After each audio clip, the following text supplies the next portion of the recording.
This is the Conelrad Alert. Civil defense information will be broadcast at 6:40. West of the Rockies, you're on the air. Hello. Y2K, how can we prepare? Stop a few of their machines and radios. Throw them into darkness for a few hours. We are fighting for our lives. My family must survive. Over 5 years, 1,000 gallons of gas, air filtration, water filtration.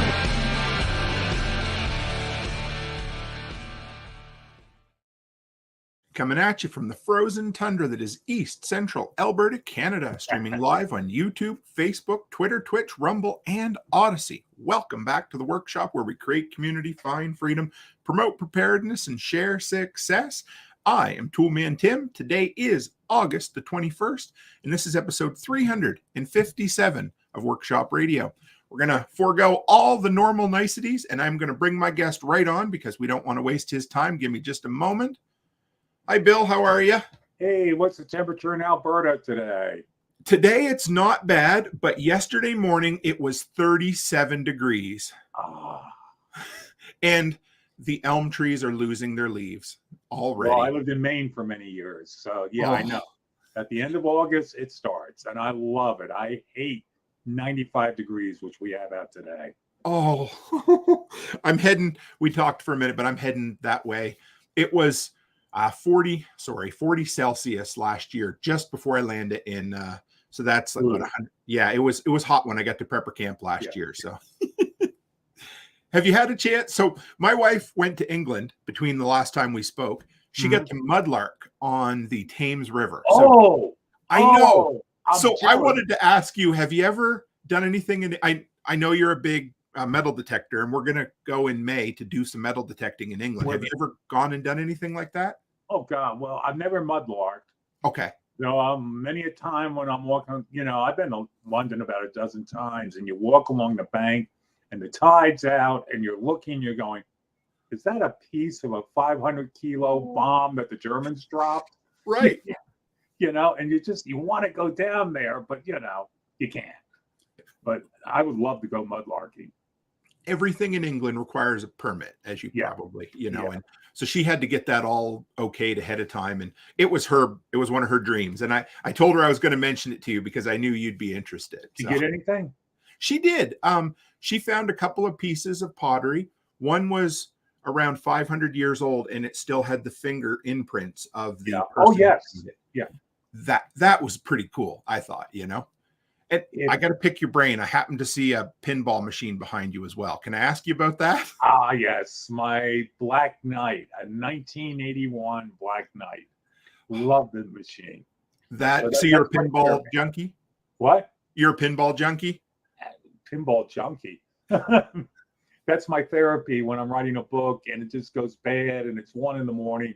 So I'll crank the machine up and bang it for a half hour. I love it. So how did the writing process go this time? Was it as smooth? Hard. Harder? How come? There's an old quote from Wellington when he was asked how he won the Battle of Waterloo, and he said, they came at us in the same old way, so we shot them down in the same old way. I didn't want to do yet another, so they came at us in the same old way. Sure. So it took me the longest time to finally latch onto the plot I wanted. And it really wasn't until about November last year that I actually started to write. And boy, the deadline was staring me in the face. But I have I had to say, one of those rare authors who says, I have a great publisher. So he was very understanding and very helpful as well. Peppering me, not, ideas when I asked for them. And I finally got the book together. First draft was done in March. Nice. So how is that process when because like for me as a creator, my only deadline is self-imposed. I don't have people saying, if you don't do it, the audience will be upset. But how is that stress when because do they still give you, do they give you a bit of like a bit of pay up front, deposit on your work? Oh, that's how they get you. Yeah, right. Okay, another movie line. Every time I try to get out, they pull me back in again from The Godfather. Yes. And they kept, it's been 5 years between books. I did another book called 48 Hours. Yes. But I really didn't want to do another one. And then he kept offering me more money and offering me more money. So finally I said, yeah, okay, I'll do it. So he sends me half of it up front. Now you're obligated. Now you got to do it. Because you start thinking, I've already paid taxes on this. Right. I can't give it back to him. Right. How does it affect the creative? I know maybe this is too deep. I don't know. But does it affect the creative process knowing that you have to create as opposed to being able to do it on your own time? Very much so. Okay. And one more analogy, whatever. When people at workshops ask me, well, what's it like? What really happens? I said, writing's like a zit. You know, high school, college, you wake up one morning, it's like, oh, God, no dance next week. And you just keep working on it and working on it. It gets bigger and uglier and redder. And then the magic moment happens and you hit the mirror. Yeah. That's writing. A zit hitting the mirror. So when you hit, because that feels good. No matter what you say, that still feels good, right? Yeah. When you hit that spot, do you get in the flow at that point? Yes. Okay. And then it just turns into anywhere from 3,000 to 5,000 or 6,000 words a day to get the first draft down. And then after that, once you got it, then you can go back, you can edit, you can tweak. You can bring it up on a line that you want. So yeah, the process from beginning to end can go anywhere from 2 to 6 months between the zit starts coming together until I get a hold of my publisher and say, that's it, I'm done. So do you have an itch to do any more, or are you kidding me? Yeah. I kind of knew the answer, but I had to ask. So my public, again, I've worked for the same publisher for almost 25 years. And he's just an incredibly great guy to work with. He's not exploitive, very, very honest. But yeah, they call me up every 3 or 4 weeks. How's it going, Bill? And then somewhere in the middle, it's like, got any ideas for another book? They beat around the bush for a little while, and then they just kind of slide it in there. The compliment sandwich. I don't know. I'm going to at least take 6 months to a year. Teaching starts tomorrow for me. Oh, wow. Okay. And that becomes my focus from now until May is teaching college. What classes are you teaching this year? This fall, I teach American history, 201, and the 30 Years War, which is 1914 to 1945. World War I and World War II. So, of course, I do my due diligence before we speak, and I like to prep a little bit. And so I'm going to go a little different direction for a minute because I wanted to ask you about that. I knew you're a history professor, but I also, in another interview I listened to, realized that you have a doctorate in technology, historical technology as well. Yeah. When I went back I was 38 when I went back to grad school full time. Wow. So I was a teaching assistant for 4 years, and my majors were military history and the history of technology. Were you, did you ever follow Marshall McLuhan at all? Of course. So I love McLuhan because he's a Canuck, or was a Canuck, right? And yeah. I summarized kind of his thoughts, when I always said when humanity learned to fire a gun, they forgot how to fire a bow and arrow. And it wasn't completely the case, but I'd love to talk a little bit about kind of the historical projection of technology if you want. Well, look at Agincourt, 1415, 5,000 longbow archers is terrifying. They actually would have been able to definitely beat a Revolutionary War army because they had greater range. A musket was only a range of 50 to 75 yards. A long bow against somebody who's not in armor, 150 to 200 yards. But as the arquebuses and muskets came in between the 16th to the 18th century, we basically forgot how to use a bow effectively. In fact, Ben Franklin, during the Revolutionary War, proposed, why don't we form a regiment of longbowmen? They'll kick the crap out of the English, but it never came to pass. Isn't that neat? Why do you want to speculate on why it didn't come to pass? It takes 3 to 5 years. Actually, the Welsh and Midlands of England longbowmen, they started doing this when they were 4, 5, and 6 years old. The Mongols, horse-mounted archers, their kids were already doing it at the age of 4 and 5. All right. I've been to Mongolia a number of times, and you can see it still. To train to that level of proficiency with a powerful bow takes years. You can take the village idiot, all those poor guys in Wellington's army, throw a musket into their hand, spend a couple of weeks teaching them how to load and shoot, and you can put them on the line. So it's the learning curve is what killed it. So is that traditionally, has that kind of been the trajectory of technology? It gets more complicated, but also simpler for the end user to use? Absolutely, yes. The Romans, it took them at least 3 to 5 years to effectively train a legionnaire. Fair. From taking him off the streets of Rome to being effective in a cohort and a legion. That technology gets lost, but then others come in, like the armored knight became the dominant factor in the battlefield. But it took a lot of time to train.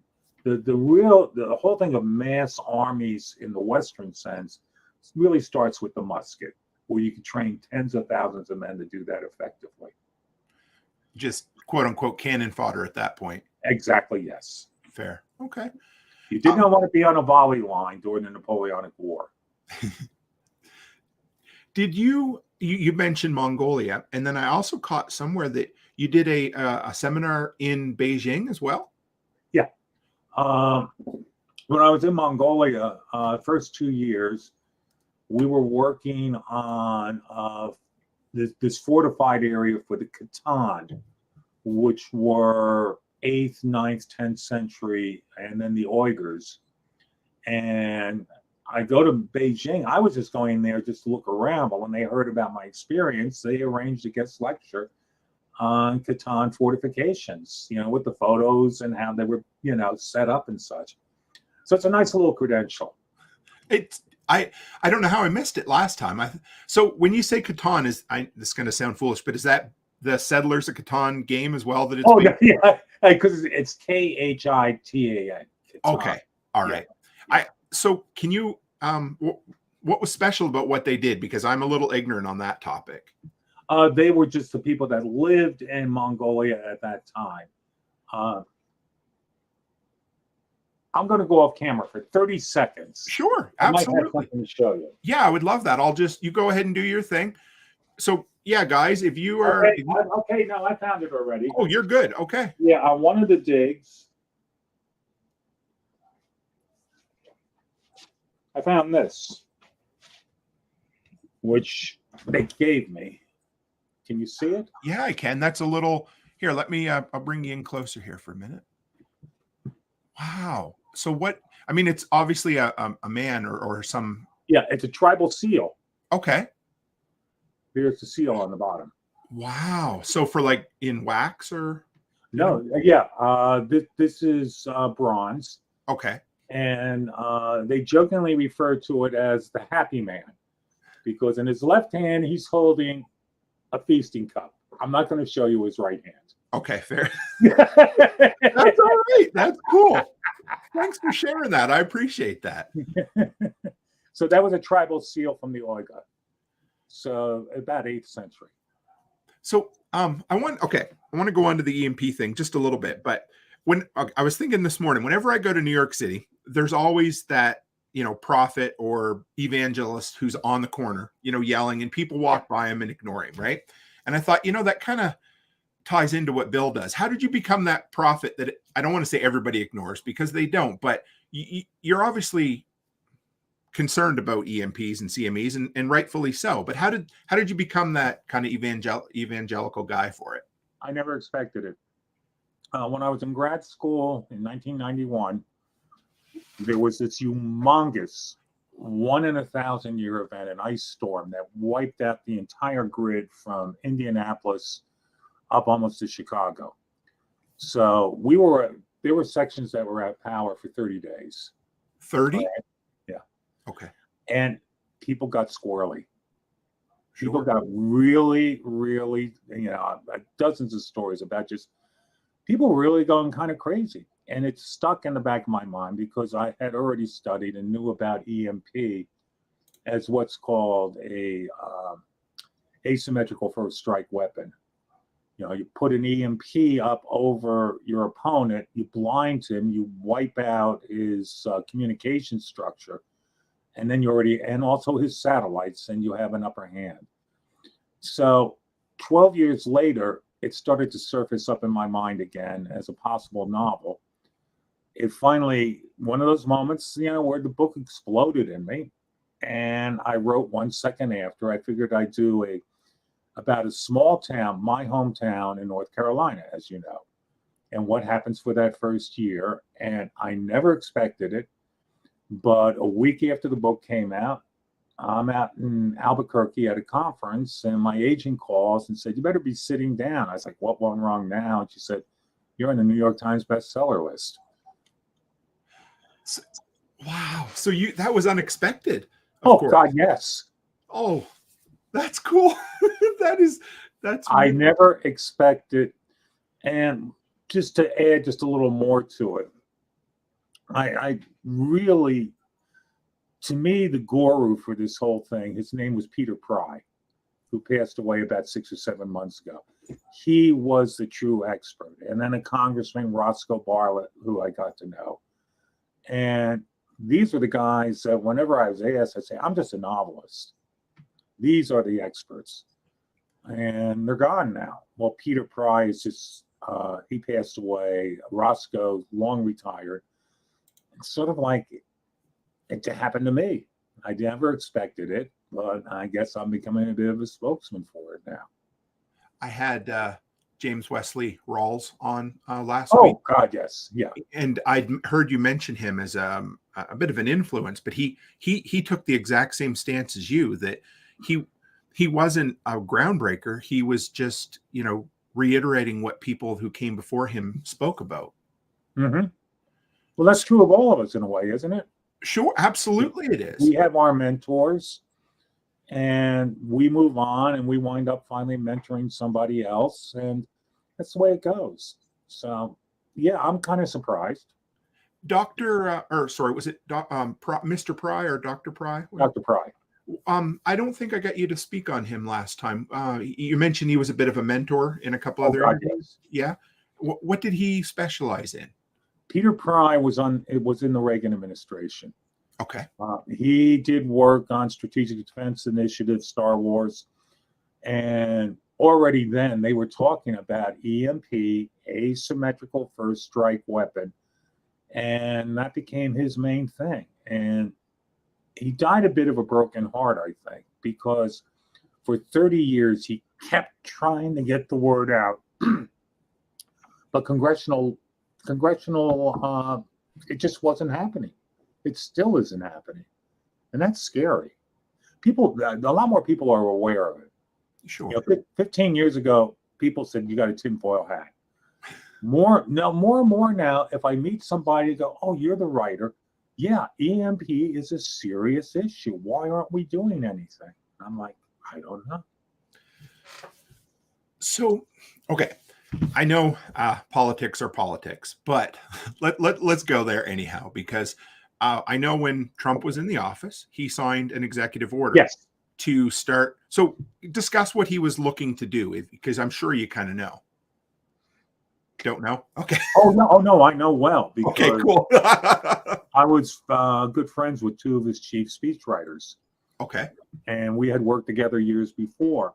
They would call me up, ask for advice on different things. And I even helped with several speeches. But Trump was on board. He finally was going, this is an issue we have to address. Puts together the executive order. The spring of 2021, DOD, DOE, FAA, all of them had to report back what has to be done. Well, what do you think happened when the current administration came in? I'm going to guess on day one they canceled it all. They actually did cancel it on day one. So I don't know why. And, it gets to the point at times you better have an edit button because I might go into a Tourette meltdown.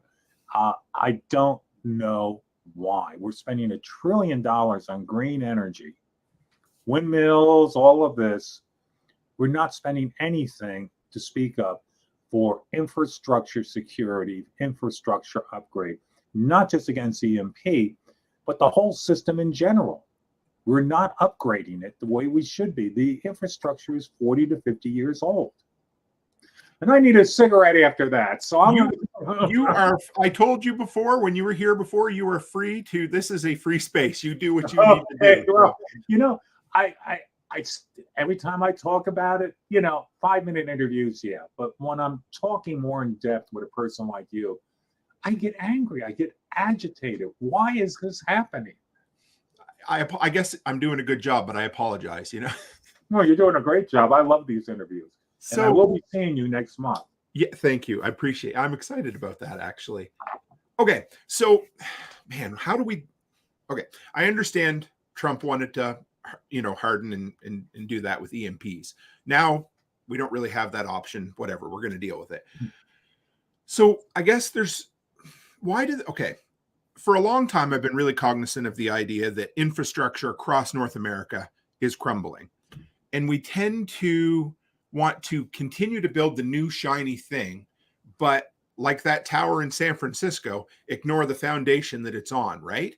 So what can we do? How do we get people in the mindset that we need to go back and fix this 40-year-old infrastructure before we do the next shiny green energy thing?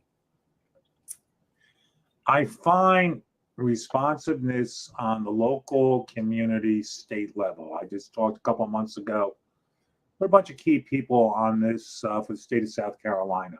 They're on board. Okay. States are on board, but states can only do so much. Sure. On the federal level, I'm finding zero responsiveness. At least there was some during Trump. More people were becoming cognizant, but also verbal about it. At the moment, it sounds like it's just a vast wasteland. All I can hope for is next year, for a lot of reasons other than just this, we need a basically almost like a political revolution, but also an awareness. We are extremely vulnerable on a number of fronts, and we better wake up before it's too late. This smells it feels like 1938. Sure. The old adage, you can smell the rain in the air. Yeah.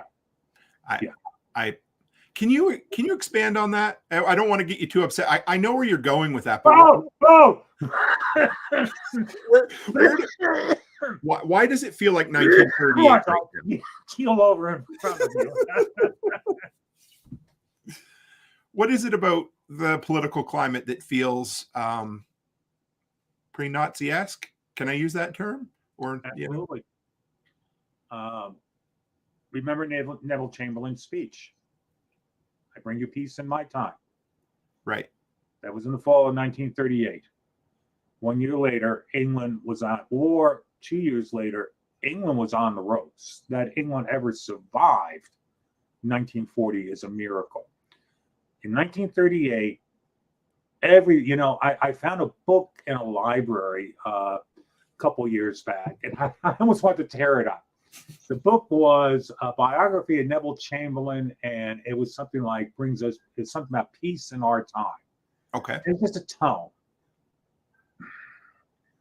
Winston Churchill was one of the very few, almost the only one, who was the voice in the wilderness saying, we're heading to the catastrophe. Do you know BBC forbid him for a while to be on air because he was too controversial? We don't want to listen to him. Are you serious? Yes. Wow. That's unbelievable. Winston Churchill, he was a pariah. Until he wasn't. Until he wasn't. And then a year later, people are going, well, if you haven't seen the movie about Churchill, you must see it. That moment when he finally turns the government around and says, we will fight. It was a very near-run thing. The war cabinet At one point in May 1940, they were ready to go to armistice. They were opening negotiations through Mussolini. They were going to go to an armistice and bail out of the war. How different this world would be today if they had. Because in Hitler in 1941, his full strength against Russia, without help from England, it was a near run thing. I know you love to dip into alternative history, and you've written some books too. Yeah. So do you want to put on your glasses and maybe say what might have happened, or take them off, put on, gaze into the mirror ball and say what would have happened if they'd have gone to armistice and had a discussion and came to an agreement? It would have been a proto-fascist government in England. Okay. Hitler would have gone to war with Russia, but remember, a lot of his resources in 1941, there was the war in North Africa, there was still the war against England and everything else. If he had been able to throw 90% of his assets into Russia in 1941 and had done it earlier, 1 month earlier. Okay. But remember, he got screwed up at Crete and a couple of other places. So rather than launching the invasion in May, he launched it in late June. If he launched it in May, they would have been into Moscow. I think Stalin would have collapsed. That would have been the world power. I can see that. Can you, since you used the F word, fascist, can you define that for me? Because that seems to be a very slippery word today. And I just finished reading Ayn Rand's Atlas Shrugged recently. Oh my gosh. Are you a fan? Oh, of course. Okay. I didn't realize how much my philosophy lined up with objectivism until I really read her stuff. But, for a book that was written half a century ago or more, it seems pretty precedent to what we're dealing with today. Okay. When I'm explaining this to my students, communism is a collectivization of the state ruled by a supreme leader, eventually what it is. Sure. And it's like communism teaches that there's a universal appeal to workers around the world against the bourgeoisie and the upper class. You have to smash them completely, which Stalin did very effectively. Hitler, if we look at communism this way, Hitler, look at it as I get confused with Hitler was, no, the German people are everything, be they poor, bourgeoisie, or the upper class. It's the German people against the rest of the world. Now, it's very similar to communism with increasing state control, but still, they would play with the industrialists, Krupp and others, whereas communism is us against, the workers of the world against the world. Hitler is the German people against the world. And that's a very simplistic. No, that's fair though. How, and again, you mentioned 38 kind of mirroring today, and we kind of have this oligarch. I mean, at my basic core, I'm an anarcho-capitalist. I believe in individual, the free market between individuals. The problem is, I think, is that we have a very interconnected system of big business and government at this point. Does that mirror somewhat of Nazi Germany? Absolutely, yes. This ruling of the elite. There's a lot of similarities there. Though I always try to point out that, be it communist or fascist, what was the actual name? The National Socialist People's Workers' Party. That were the Nazis. They're socialist as well. So I've always kind of objected a bit to saying, well, that's the right and then the left. They're all on the left. Right. And on the other side are the capitalists and libertarians and such.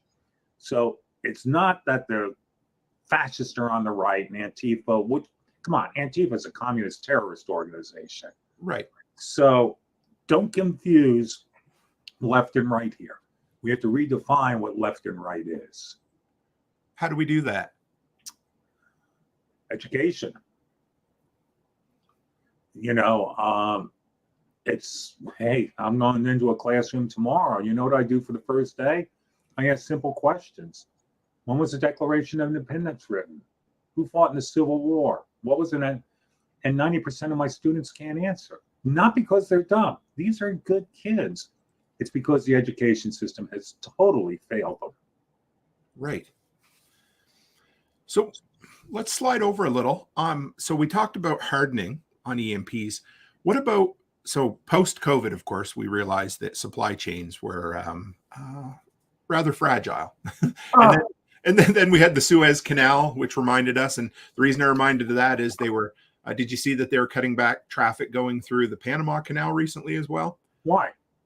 Just climate change. Anyway, 10%. They're reducing the amount of water. So 4 boats less a day. Instead of 36, it's 32 they can go through. So it's not that big of a deal. But how do we... can you share your analogy about the Germans and the Japanese building planes and tanks? Do you remember that? Sure do. I gave it this morning at a different interview. Okay, there you go. We're in a situation now that is analogous to December 7, 1941, 8 o'clock that evening. The president meets with the chiefs of staff. And he meets with Marshall, and Marshall says, you know, Mr. President, there's a problem. All our airplanes are made in Germany. All our aircraft carriers are made in Japan. What are we going to do? That's where we're at now. 90% of our crucial electrical components are made in China. We farmed it out over the last 30 years. So how do we solve that? Well, who was it that said, never attribute to genius what can be explained by stupidity? I forget who said that. Is this a conspiracy to destroy America? I don't think so. It's stupidity. Right. It's stupidity. It's a corporation looking at the bottom line. And, well, we can make 2% more by doing it this way rather than manufacturing it here. Well, we're going to go for it. Our stockholders will love it. We need a serious wake up. And we got that. Thank God, we were fortunate. Now, Pearl Harbor was a tragedy, all right, a horrible tragedy. You know, I actually flew the attack route some years ago.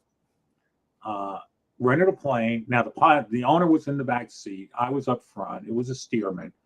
And we flew the attack route from the north end of Oahu into Pearl Harbor and back. And what freaked me was, in the movies, it's everybody runs around for an hour as the bombs are falling, all right?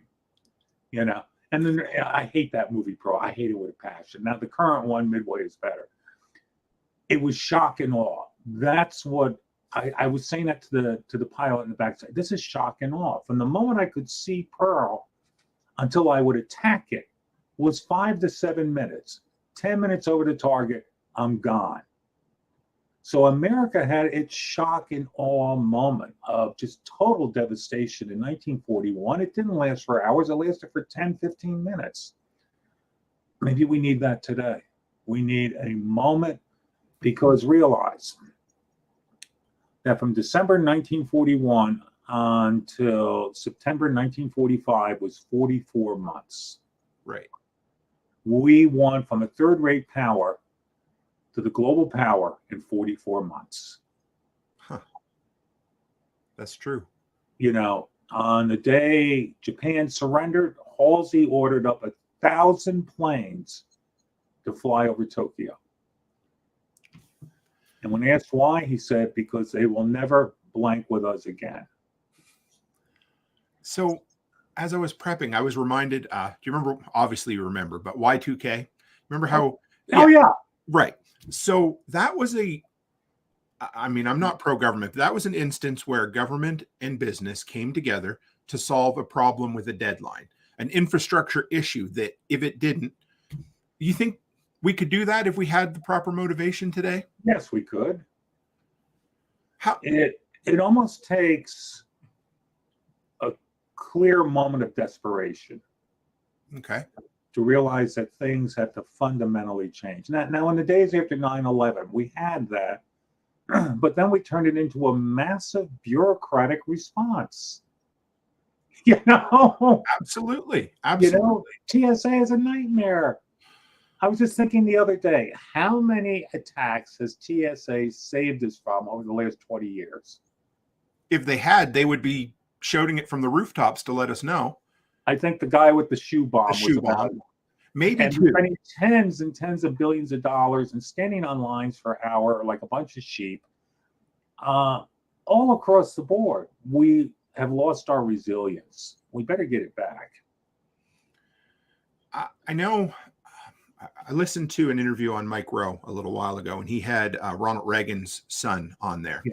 And he talked about how Reagan had the ability to bring both sides together. He had a way to, tell people what he wanted, but also bring it together as a compromise. Mm-hmm. Is there someone out there, or is that possible today? I think only in the face of a great crisis. Okay. Well, let's go back to the analogy of England, 1937, 38, 39. Remember, students in Cambridge and Oxford were signing pledges that they would never fight again in a war. There was a strong compromise with Hitler element in England in the late 30s. In fact, the upper class, the intellectuals, many of them were like, well, that's the wave of the future. It took the crap going into the fan for people to suddenly wake up. Either we're going to have to fight this beast to the death, or a famous story when Churchill was told he was going to be evacuated because of the threat of invasion. Mm-hmm. He refused. And some wag said, well, what are you saying, Winston? Are you going to stand there and fight? What are you going to do? And he said, I'm going to take my Tommy gun. I'm going into the ruins of the House of Commons. And his exact quote was, I'm going to shoot the first Nazi son of a bitch that comes through the door. That was the type of anger England needed. The same way in 1945 when they crossed the Rhine. You know what Churchill did? What's that? Churchill was there. They were taking sniper fire. His security people were going crazy. He gets in a landing craft, goes across the Rhine, steps out, looks at his men, smiles, walks down, unzips, and he pees into the Rhine. And then they're looking at him. He says, I've been wanting to do this to Hitler's drinking water for 6 long years. So how many hundreds of guys stopped fighting to go down to the river to do what? Right. So they could tell their great-grandchildren, I once peed with Winnie into the Rhine. That was resilience. That was power in a good way. Because remember, we saved the world as well. Absolutely. 100%. There's no, you can't dispute that. So who's our largest enemy, or who would, okay, actually, let me slide back, because Washington Post, are you a big fan? I don't know if you are, but it doesn't matter anyway. I watch it. I Sure. read it. Yeah. So when we talked about, this was an article responding to Biden canceling Trump's EMP, anyway. So they said, fortunately, there's little cause for concern about an EMP attack in isolation, because a nuclear EMP would be just that, a nuclear attack. Such brazen aggression would prompt an overwhelming and most likely nuclear American response. Such deterrence makes it unlikely an EMP would happen in the first place. The prospect of nuclear retaliation will almost certainly deter rival governments. Nor is it likely that a terrorist group could conduct a large-scale EMP attack against the United States. Doing so would require both a powerful nuclear warhead and a sophisticated ballistic missile. That was their downplaying of EMP. Well, can you respond? Let's start with ballistic missile. You do not need a sophisticated ballistic missile. You just need a ballistic missile. You don't need the guidance and reentry systems to lock the warhead, traverse however many thousands of miles, and then bring it into a pinpoint target within 100 meters of its target. Anywhere 200 miles above. If you did it on the East Coast, you got it above New York, you get it above Charleston, you're basically going to have the same thing. Just get it up there. Don't need a powerful warhead. 60 to 100 kiloton, 4 to 8 times the size of a Hiroshima bomb. Those things are a dime a dozen now. Third, I put my bets on North Korea, Iran, or a terrorist state. If you remember, at the end of book 1, the army, well, whatever, and my main character is talking with somebody who knew what happened, and he said, "Oh yeah, we figured it was North Korea, and we turned it into glass." Mm-hmm. And his response was, "Does that change anything for us?" Because America's it doesn't. dead. They Right. killed us anyhow. So You don't need. It definitely would not be China or Russia, because we would EMP them. I would assume China has to do with the fact that, we're one of their biggest customers. They don't want to kill their biggest customer, and China's in a more precarious economic situation than a lot of people realize. 100%. One really bad harvest across a significant portion of China, they will be in very, very serious trouble. And why not Russia? Because that's the enemy du jour right now, of course. And a final act of desperation, Putin maybe, but I think his own people would kill him. Okay. Because they know what the result would be. If I was going to place a bet on where an EMP might happen, Pakistan and India, Yeah, would be a very high bet. Maybe Ukraine, but the political blowback and military response would be deadly. I lean towards terrorist state or third world country. Let's say Kim Jong, whatever, finds out tomorrow he's terminal. Might he want to do a farewell gift to the world? Kill us? right. And what do we do in response? It really doesn't matter at that point, does it? No, it doesn't. And if you ever looked at those photos of North Korea, South Korea at night, North Korea is not a third, it's a fourth world country as it is. Doing them a favor in a sense. I mean, I hate to say that, but Yeah, but they throw great parades though. oh yeah, and they put on a really good show for outsiders who get their permit to go in for a short period of time. They have 5 stores with filled with fruit and vegetables. But when you said Pakistan and India, were you speaking of like an exchange between the two countries? Yes. Because their electrical infrastructure is almost medieval, is it not? We're becoming more like them. It's an infrastructure held together with spit, glue, prayers, but they've always been in a tense situation, and particularly if Pakistan something destabilized, India tried to take advantage of it. An EMP might be a logical answer for both of them to try and cripple the other guy. Fair. When you mentioned the Pearl Harbor movie and how pissed off it made you, it made me think. Oh God! Are you the type of guy that when you see an EMP in a movie or a TV show that you kind of holler at it if they do it wrong? Have you ever seen the movie 300?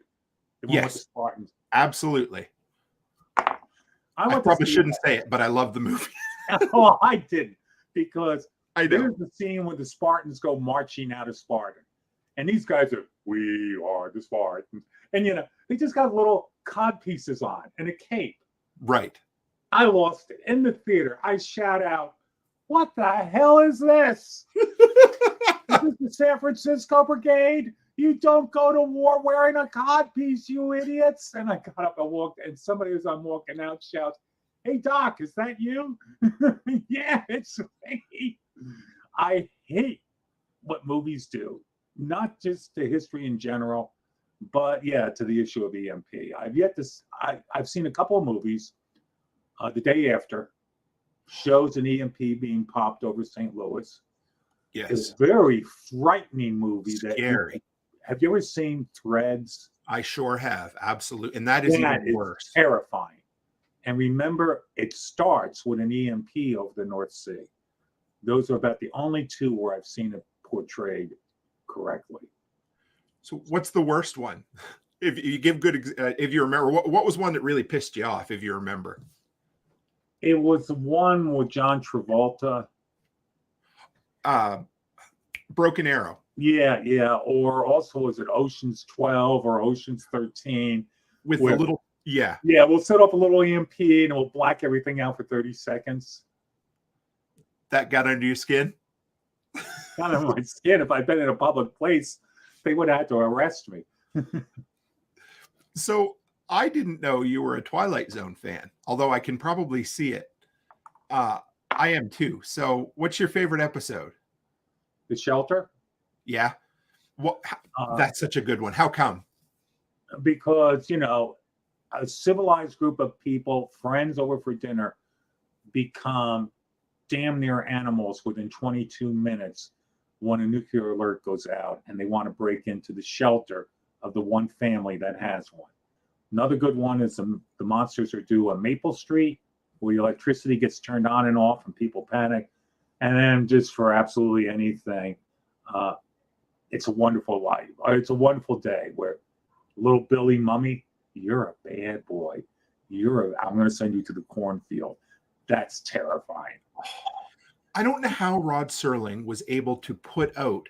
I mean, it was what, 30 episodes a year or something at that point? 25 or 30, A passerby about the end of the Civil War, I cry every single time. I always wind up crying at the end. He actually accepted my first short story. Rod Serling? Twilight Zone. He passed away, and some months later, I got a very nice call from his wife who said, we have to return the story. The magazine is shutting down. But I'll never forget, she said something to the effect of, my husband really would have liked working with you. Oh. And she encourages, she said, don't let them get you down. Keep pushing. You'll be successful. His daughter now has a Twilight Zone site on YouTube, and I always click in on it. He was very much my guru in a way. I devoured his stuff. What was do you remember the short story? It was about I can't remember, what was it? The photograph. It was about an old photograph that a person falls in love with. And the photographer who took it points out that he was in that photo. His mother was pregnant. So the whole thing turns on, when the last person in a photo dies, does the photo change? I love that. Might it be a portal? So, and this guy is really fascinated with this one young lady there. And at the end, firemen find in the wreckage, the old photographs, and one is him standing next to that young girl. That's, my God, that could have been a Twilight Zone episode. Yeah, I know. I was so proud of the fact that his wife contacted me and said, you're going to do okay.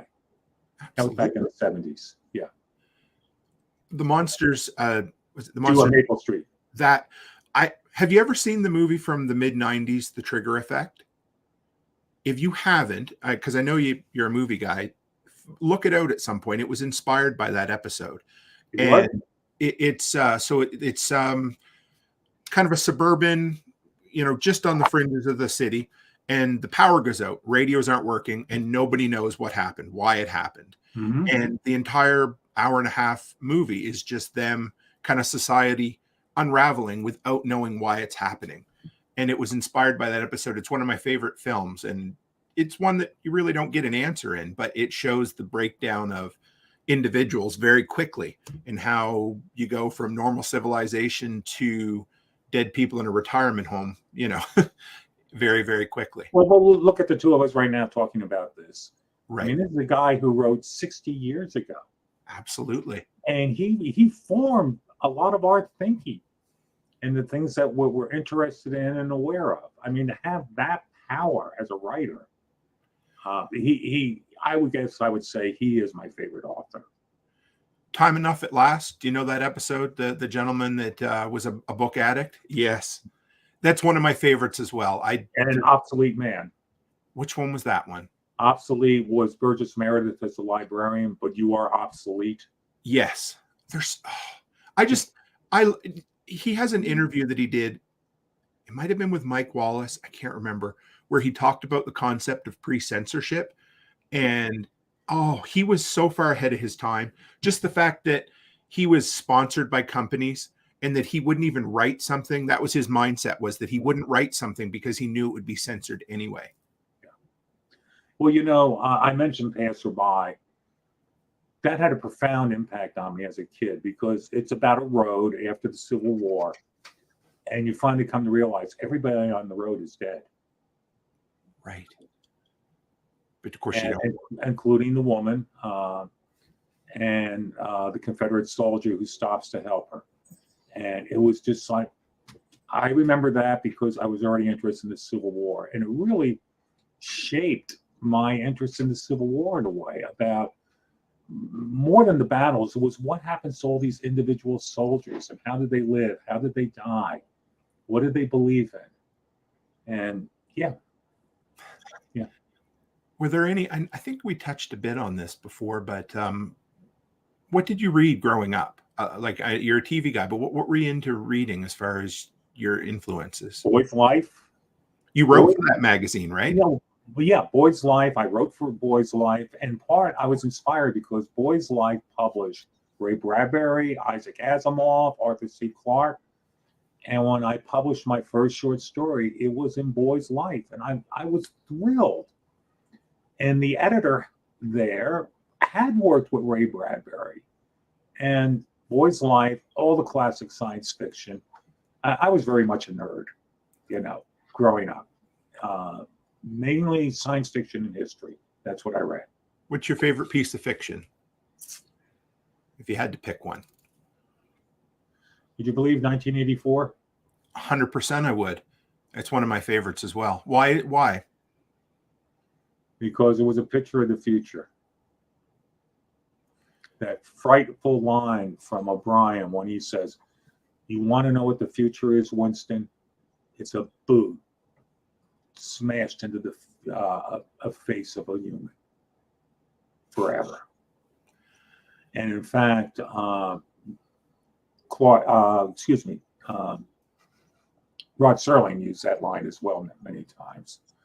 Also, Alas, Babylon. I just reread Earth Abides recently. Yes. Canticle for Leibowitz. These are the books I read as a kid. Lucifer's Hammer? Of course. That's a dark one. Well, my editor now is the guy who edited. This is one of the first editing jobs he had was Lucifer's Hammer. Are you serious? Yeah. Bob's been an editor for 50 years. Wow.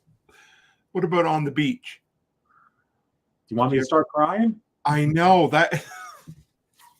And I know this is further along, but were you, oh darn, my brain isn't working, but The Road, Cormac McCarthy. Did you ever? I didn't like that as much. Did you see the film? Yeah, it just didn't grab me. Fair. It's dark. So, those were major influences. Then, of course, very much. Oh, no. Hang on. It's okay. Don't worry. We are dog friendly here. Hang on. Stop barking. Okay. There's somebody coming in, but we'll keep the interview going. Okay. Sure. Yeah, no problem. Okay. We're good. You know what? Don't worry about the dogs. They're okay. Really. Well, you're going to get barked on like crazy. Okay. So I'm holding Chloe until she gets out, and then I'll cut them loose on her. Okay? Sure. Yes, I know, Chloe. Next question. Yeah. Do you have a few minutes to go through some from the audience here? Yes, sure. Okay. I'll break at about 15 more minutes. Okay. Sounds good. How long do you have? I don't want to keep you. So. Well, I wish we had another hour, but my PT person is coming over to help me with my back. That's okay. Well, why don't we go through these questions and see where we're at for time? And if we're there, then we're going to be doing an interview next month anyhow. Yes, and I cannot wait. And we'll. Yeah, okay. Why don't you just come on over here for lunch, okay? I would love that, Bill. Thank you. Yeah, I would too. Thank you very much. All right, I got Oh, no, You're go going to be ahead. in Saluda, which is only an hour away. So That's perfect. I started a bunch of questions here. I've been so enthralled with talking to you that I haven't really interacted with people here, but we'll bring them up one at a time. So, okay. Actually, hang on. We're going to skip this one here. So this is from a friend of mine, Lee. He's Cold War prepper in Texas. He just wanted to say that, Bill, because of your book, I now have an entire house solar system with backup battery solely for insulin storage. Thank God. That's a question when people ask me now. There is insulin now that's temperature resistant, but still. When the book first came out, I would have mothers come up to me, say, my daughter has an aggressive type 1. What do I do? And I would just say, I couldn't answer them, you know? Right. I was in tears more than once as well. See, my grandfather had diabetes, so that's where I became exposed to it when I was a kid. Okay, I am going to cut the dog. Let loose the dogs of war. You go ahead. So if you guys have any other questions while Bill's getting his canines wrangled up here, feel free to throw them out. We got about 15 minutes where we can knock out a few more questions, and then we will. This is, guys. Oh my goodness, it's absolutely. I appreciate Bill beyond belief, and I know he's really busy. His book actually comes out tomorrow.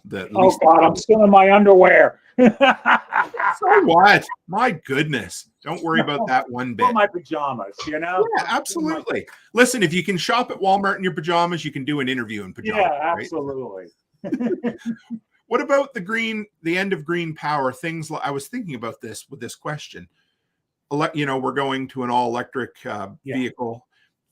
We're going to be even more susceptible to EMPs with that. I don't think it's any worse, but if you have an EV, make sure you have an old car stashed someplace else. Good advice. What about, I heard you mention about EMP protection devices. Have you looked into that at all? Or how can someone harden individually?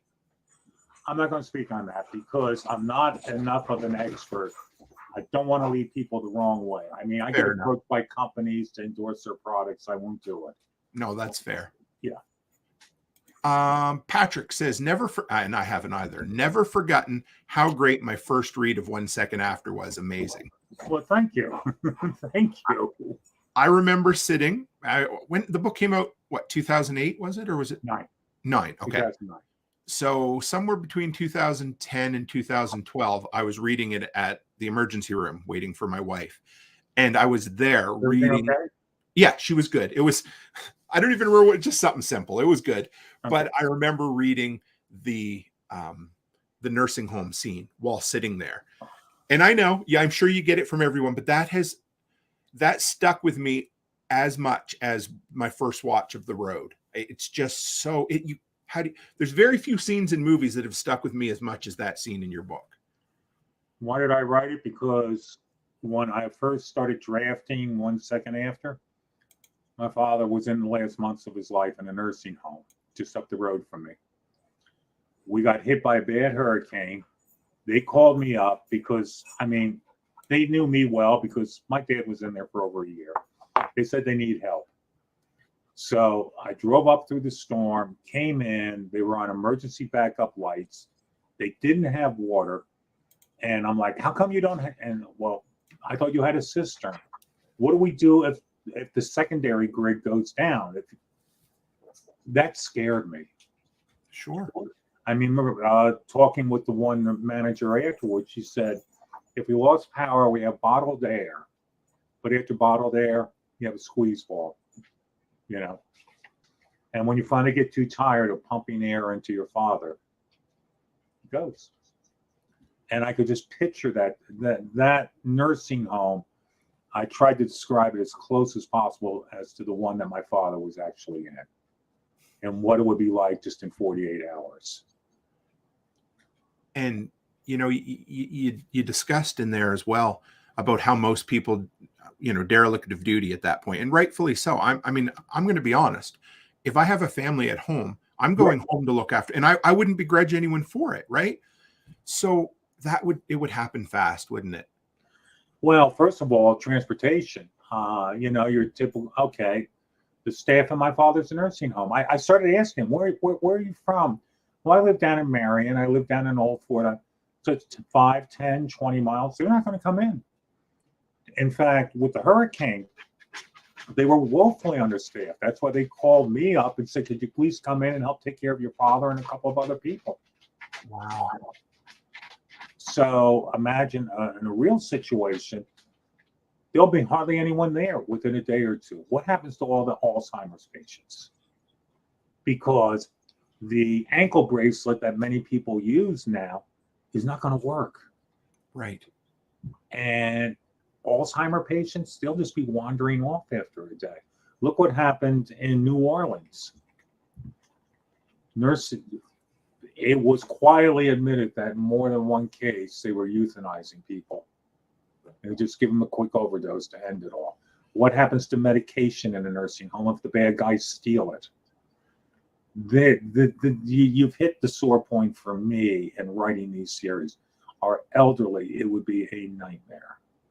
Absolutely. One last one.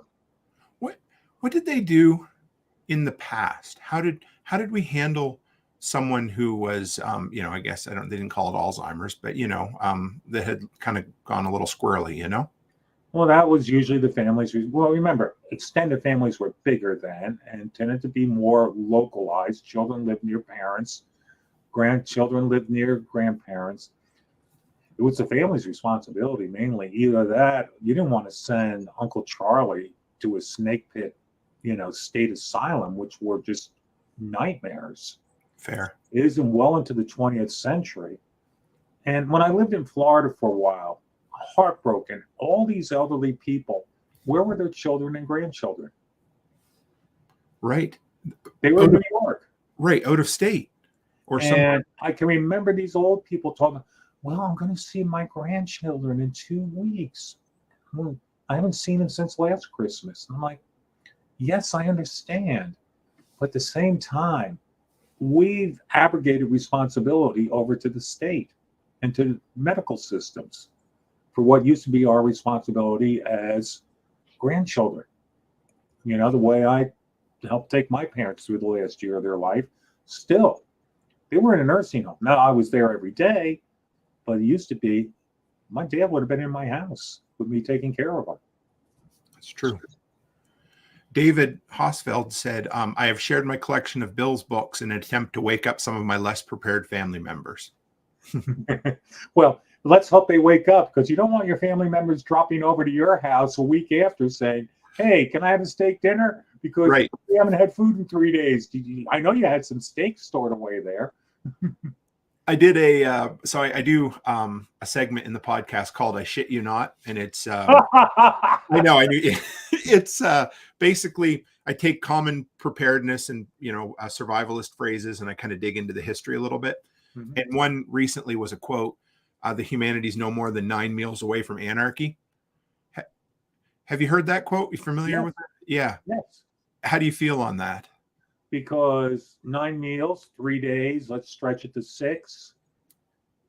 What are you going to do on the 6th day? And particularly if you have children, how far, I give that analogy a lot. It's 5 days in, your daughter who's 6 years old hasn't had a drink in 2 days. She's dehydrating out, and you see somebody with a couple bottles of water. How hard are you going to negotiate with that person? Are you going to negotiate at all? Typical niceties go out the window pretty quick. Well, and that Twilight Zone episode, that was a screenplay of 22 minutes, and superbly well at the end of 22 minutes, the neighbors are armed with guns and battering rams trying to get into the fallout shelter. 22 minutes. Jules wants to know, I know the end, but are your books available in audio Absolutely, format? yes, all of them. And Bronson Pinchot's doing this one? Yes, he is. I love him. He was so good. I know I asked you last time why they switched, but I don't think you knew, did you? That from the first book. Happens. It just happens. Yeah, just but one of those Bronson's with this one. I just got the audios last week, and I'm just like, boy, this guy, he makes me sound literary. And it's cool because he was Belky on Perfect Strangers way back when. And he's so good. I maybe the only one, Will Patton. Do you know he does? He's an actor. He does Stephen King's audiobooks as well, and he's almost as good as Bronson. Just really, really good. This is Nat, the preparedness guy. When you were talking about the possible, bad doers in the scenario, would state-sponsored terrorism be? Yes. Yeah, because you kind of allude toward that, or maybe even outright say it in book 2 and 3, don't you? Yes, and I will definitely in book 4. Can we talk a bit about book 4 without spoiling anything? We'll talk about it after Thursday. Okay, that sounds good. Not to give it away. Tune in next week. Main Man. Oh, where did it go? There, did I bring it up? Oh, I lost it. Sorry, there it is. A huge fan. Just wanted to say from Main Man 19. Oh, well, thank you. I wonder where in Maine he's from. If you're still in here, I'd love to know, because if you're a Maine, I lived in Maine for 10 years. I grew up in Nova Scotia, so I'm very familiar with down east. Yeah, down out and about, What I asked you this before on the last episode, but it is one of my favorites, and I know it's a sore spot. I know you do. Can you tell why? Because I was very close to getting a green light, and then Jericho came out and it killed it. Have you ever watched it though? Yeah, I watched 3 or 4 episodes, and the day they found the freight train loaded with food, I threw my hands up. I mean, that's like Batman. You remember Batman's belt? Yes. No matter what situation he was in, quick, Batman, pull out the EMP shield on your belt. And it's true. He literally had something for every scenario. He had something for everything. The only place that I've seen that's been more of a bottomless pit than that is my wife's purse. But we're not going to talk about that publicly. She's not listening today. So no. Okay, I'm not going to talk about my girlfriend. Okay. Fair enough. Rapier wanted to know, what about the docudrama that National Geographic made, American Blackout? Have you ever seen that? Is that the short one for about a half hour? Because if so, my book is featured in it. I think this is one. I believe this was an ongoing series. Oh, yeah. No. Okay, that's all right. Just curious. And this one here, Jules says it's because of Bill's books that I put an EMP shield on my truck.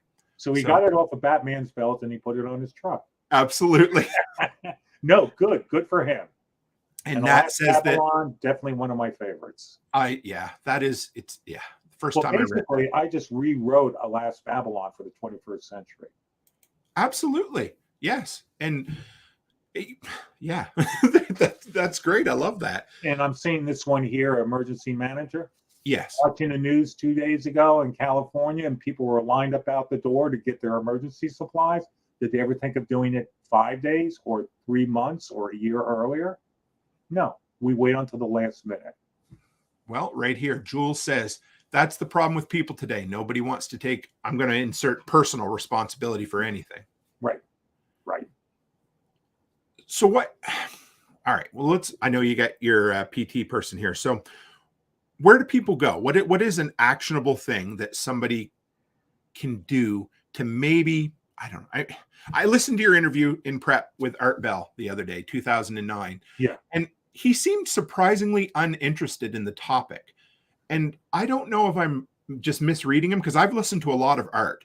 Well, George Norrie this is a top priority issue with George Norrie on Coast to Coast. Okay.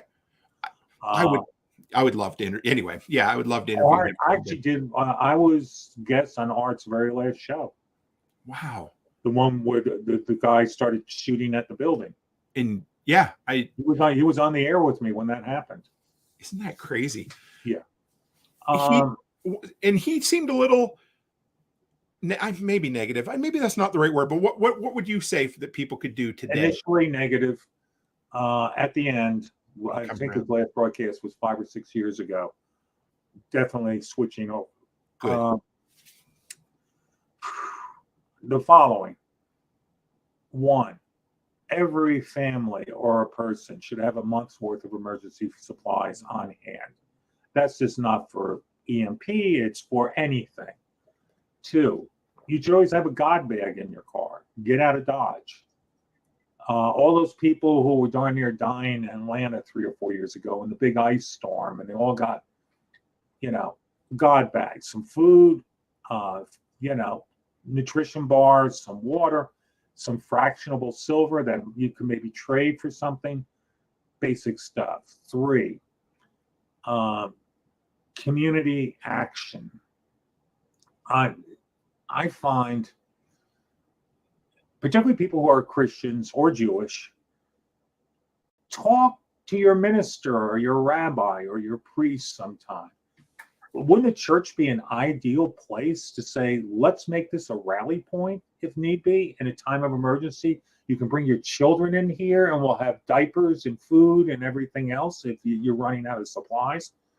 You start with small communities. Now, me, I know my neighbors, I know my doctor and all of that because of what I do. Just start trying to build a network of people that you know that you can trust in a time of emergency.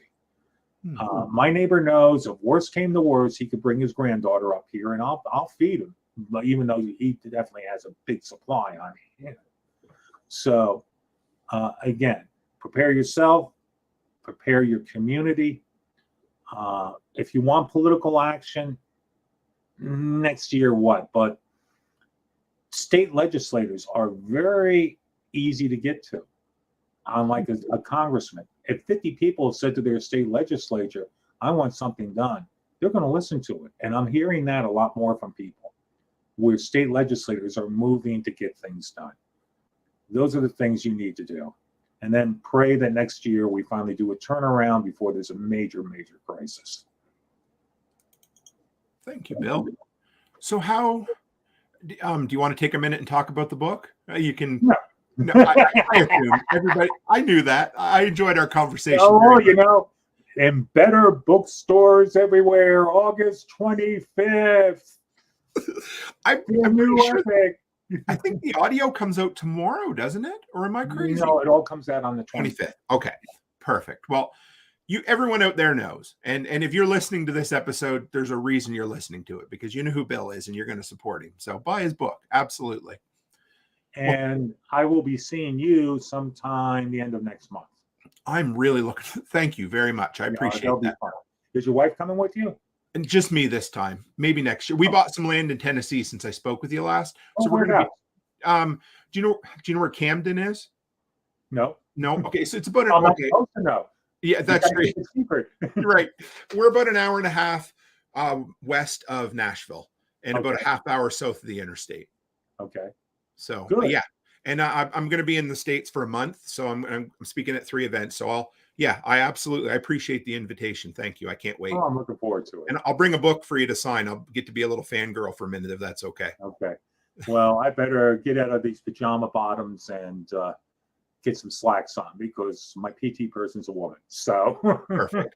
Well, thank you, Bill. You have a wonderful day, and we will talk in a month. God bless. And I got to ask one question. You're in Canada, but you're wearing an American shirt.